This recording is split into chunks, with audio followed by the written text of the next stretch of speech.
Today is about getting entrenched in your community, making new friends while at the same time hopefully developing some skills that might help your job.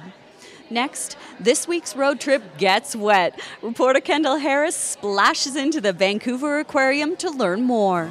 Travel along with us on the Quality Assured Collision Road Trip as we explore the many marvelous attractions and activities of beautiful British Columbia. It's a place of water and wonder, entertainment, and education. We're taking a road trip to the Vancouver Aquarium. Well, we are very fortunate being a coastal community that in a lot of cases people can just go right out to the coastline and interact with a lot of these animals, but a significant portion of our guests are kids and people that either come from places that the ocean isn't as accessible, so by making it accessible to people, by creating those connections with the animals, hopefully people, go home knowing a little bit more. Hi, cutie pie. Aw, good girl. Our goals here at the Vancouver Aquarium is to educate the people of how we can help these animals out in the ocean, as well as how we can educate ourselves more about them.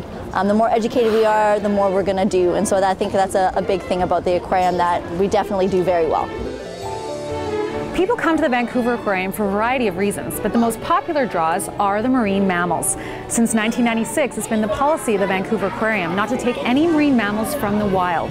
The belugas behind me were born in captivity, and the 3 dolphins were rescued off fishing nets in Japan. They're playful, they're acrobatic, as those you can see from these amazing aerial displays. The dolphin shows offer one way for visitors to the Vancouver Aquarium to connect with and learn about these ocean mammals. Other popular exhibits are the shark tank, which includes a large green sea turtle, and an aquarium featuring enormous fish swimming by at eye level. If you look closely on the bottom, you'll also notice a couple southern stingrays. There's lots to see and do at the aquarium. We have the BC Waters hallway, which we're in right now, which focuses on a lot of the marine life in British Columbia. And if you look at the signboards above, it kind of focuses on different areas of the coast. And what's your favorite part? The whale. The whales. There's just lots to look at, and the kids enjoy it, so why not? I like the sharks the best because how they move and what they look like. I think the importance of educating the children is obviously they're going to be our future, and we definitely want to be educated on these animals so they can help in our ocean sustainability and make sure that their children and their children get to see what we get to see. And at the Vancouver Aquarium, we get to see all the wonders swimming beneath the waters of our world. I'm Kendall Harris in Vancouver for Shaw TV.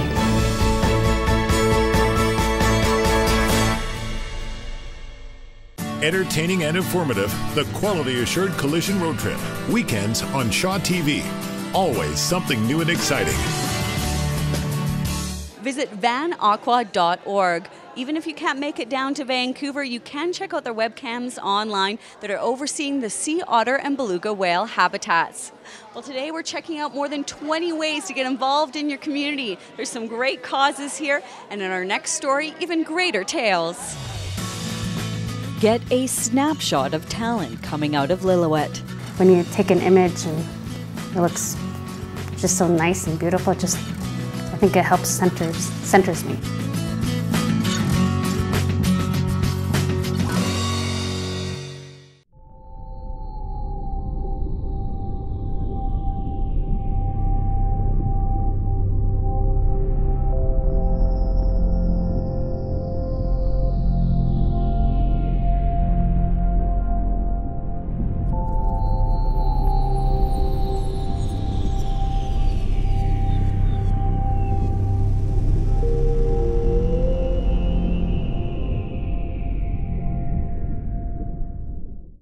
I think the Sea to Sky Trail is very unique in the fact that people with different disabilities, different levels of disabilities, maybe not even disabilities, maybe someone with a stroller or someone who just has a hard time walking. Just having a trail of this extent, going through the wilderness the way that it does, we never get to see that anywhere, and we never get to use something like that anywhere. You don't have to be disabled, but just to be out with your friends, your family, it's so important and it's so rewarding. In war, children are the innocent casualties. Playground Builders creates play and hope for these innocent children. We do this by empowering locals. We create badly needed jobs to build safe playgrounds. This allows children to do what children are supposed to do, build childhoods. We cannot change the past, but we can influence the future. You can help too. Go to playgroundbuilders.org. Thank you.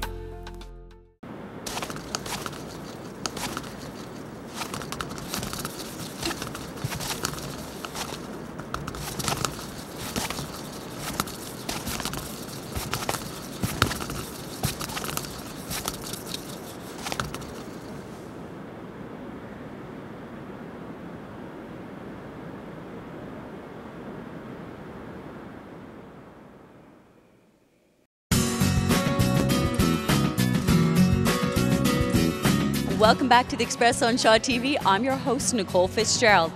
Are you an expert on things and places to do around the village? Well, the host program might be just the perfect fit for you. Now, if you're a cowboy or cowgirl, you can't go wrong with this week's Wedding Bells. Hi, I'm Aubrey. And I'm Sarah. And we are the Wedding Bells. I just got engaged. And I did not. We're on an adventure to plan the big day. Now, believe it or not, Sarah is a farm girl. And for my wedding, I want to infuse some Western flair. So we headed to Back in the Saddle again. Now, I'm completely allergic to horses, so Sarah's fiance stepped in for me. I want to ride off into the sunset like they do in the cowboy movies. We've done a medieval wedding, we've done East Indian weddings, we've done horse and carriage weddings. If you want to rent a horse, we'll make it work for you. And I wanted to know if I could ride a horse in my wedding dress. The wedding dresses are long enough, they just kind of bunch them up. Just get right on? Get on and go. All right. Cowboy up. And there he was, Sarah's knight in shining, well, in a polo shirt. I'm going to the car. Giddy up. Here we go.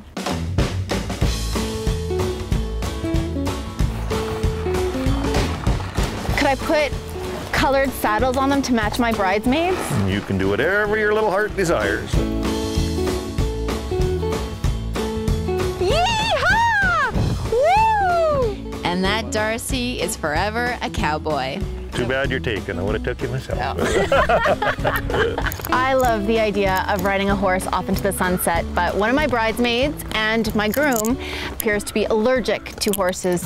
But I'm not allergic to dancing, and next we were headed to Gabby's Cabaret to learn the two-step. Would you say that the two-step is probably the most popular dance at weddings all over Canada? Yes. Very definitely. It can be quite romantic. It can be very polished and finished. The two-step is what brought my fiance and I together, so it is a very good get-together dance. I always say that two-stepping is like relationships. You want your men to be strong. If you want the two-step to work, one person has to lead and one person has to follow. This is why I'm single. Okay, Aubrey, it's time that we learn how to follow. No interlocking fingers or death grips. So how do I start her? How does she know when I'm going to start? You just start. Slow, slow, quick, quick, slow, slow, quick. Excuse me. If you look at each other's feet right away, you're going to mess up. So you want to make sure you have it on the back of his shoulder and cupped. Slow, slow, quick, quick, slow. Quick, quick, slow, slow, quick, quick. Don't let her lead. If she gets pushing you around, you take over. Okay. That's what my mother says too. While Jody and Sarah were off to a slow start, I was learning how to follow. And then Jody and I busted out some of our own moves. Yes. Let's show them what we got.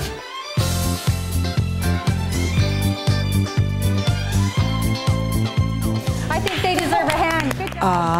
It was obvious dancing had brought them together. Now, if only I could find Aubrey a cowboy. And a hypoallergenic horse. For Shaw TV, we're the Wedding Bells. It takes a lot of work to run a wedding, and even more so to run a nonprofit organization. The Whistler Arts Council is always looking for volunteers. We need to support our local artists. They have a lot to share. Anessa Terry offers up a solo exhibit at the Old Courthouse Gallery in Merritt. The spotlight is on volunteerism today. Where would our local animal shelters be without giving individuals? Let's check in with the Squamish SPCA and Wagon Whistler.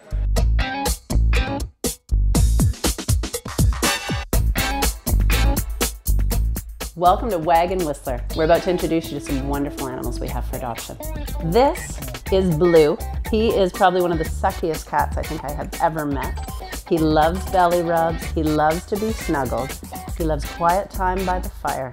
Please welcome him into your home. He'll love it. In here we have 6 beautiful puppies. They're about 6 weeks old, so they'll be ready to be vaccinated in 2 weeks. They've been a bit sick, but they're getting better every day. They've got Marco, Higgins, Hogan, Tiny Tim, Cubs. Come by and see them. Hi, and thanks for visiting the Squamish SPCA. Here is some of our adoptable animals.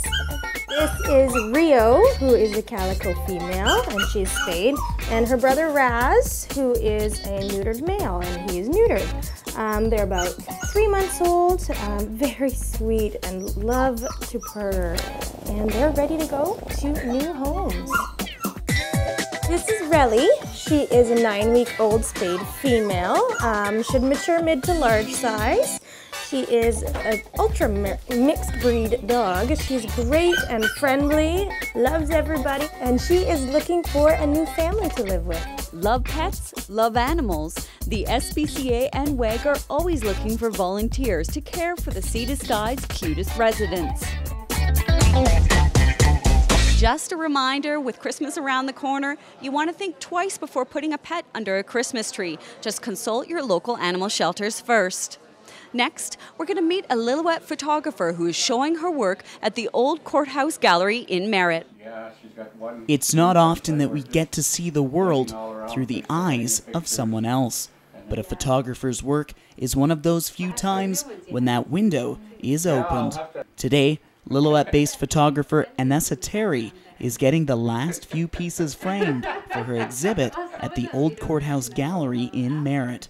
I think it just helps relax and calm me, because everywhere you hear is bad news, the news is bad news and whatnot. So when you take an image and it looks just so nice and beautiful, I think it helps centers me. The discovery of Anessa's work came as a bit of a surprise to her, as until the past few months, photography was just a hobby. But gallery director M.K. Dahlquist-Gray saw something special in the photographs. The further I went into the pictures, the more I realized just what a super and raw talent this woman was. And I asked her right then and there if she would consider having a show here. She thought I was kidding, of course, because Anessa is very humble about her talents, but she finally said yes, and we've been in contact ever since. I thought it was just like a couple of pieces on display, that kind of thing.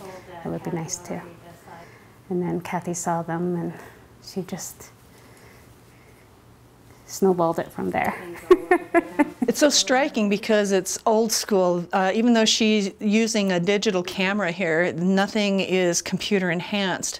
Everything that you see was created with the camera, just like if she had one of the old style cameras. For me, it would be kind of intimidating almost doing a show. How do you feel about having your work on display en masse in another community? No, I just started unsettling my stomach. I don't need to go there again.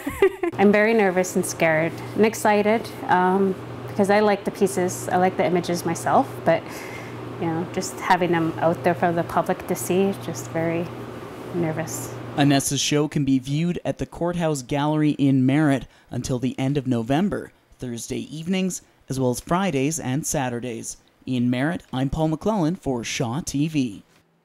Terry's exhibit wraps up at the end of the month. Photography is a great skill to have, especially with nonprofit organizations. I know the Whistler Film Festival is always looking for talented shutterbugs. There's going to be a lot to cover at this year's festival, and the Express Spotlight has some highlights. Help those who need it the most this holiday season at the 7th Annual Mountain FM Christmas Breakfast.